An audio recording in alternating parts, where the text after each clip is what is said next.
So yun, for today's video, pupuntahan natin ngayon ang tinatawag nilang Mabinay Spring Resort.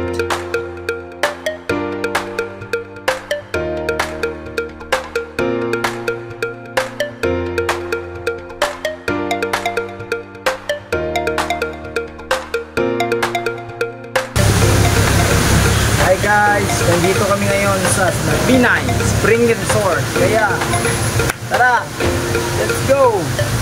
Right. So, nandito nga pala kami sa isang daan na hindi pa naabot ng semento, hindi pa sementado. So, binaybay namin ito, buti na lang hindi umuulan, tsaka hindi maputik yung daan. Kasi kung maputik ang daan, malamang sa malamang maberya na kami. Dahil galing nga pala kami sa youth camp at papauwi na kami, naisipan namin na pumunta muna sa isang resort at para makarelax. At yun, nakita namin sa Google Map na mayroon pala ditong isang spring resort sa aming dadaanan. At dito yon sa Mabinay. So yun, Mabinay. So nakita nyo naman, ang Mabinay pala yung cave capital of the Philippines, no? So nandito na nga pala kami sa Mabinay Spring Resort. So yun, nakita nyo naman yung entrance. So kung taga dito ka sa Mabinay, is yung adult entrance is 15 and then your kids is 10.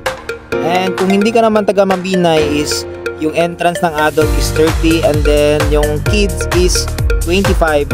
Sulit naman yung pag entrance mo dito kasi may enjoy mo na yung malamig na tubig at saka napakasarap, no, sa paningin at napakaaliwalas, no, sa paligid.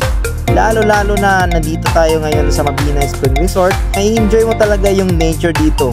Sana makapunta tayo ulit dito, ma-explore pa natin yung ibang lugar dito sa Mabinay. Ito Mabinay nga pala ay tinatawag nilang cave capital of the Philippines. When we say cave capital, no, marami ditong cave. Yon, nakita nyo naman ang paligid.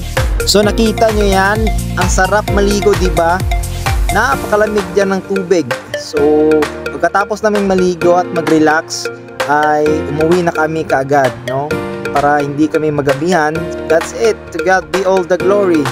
See you on my next vlog. Bye-bye!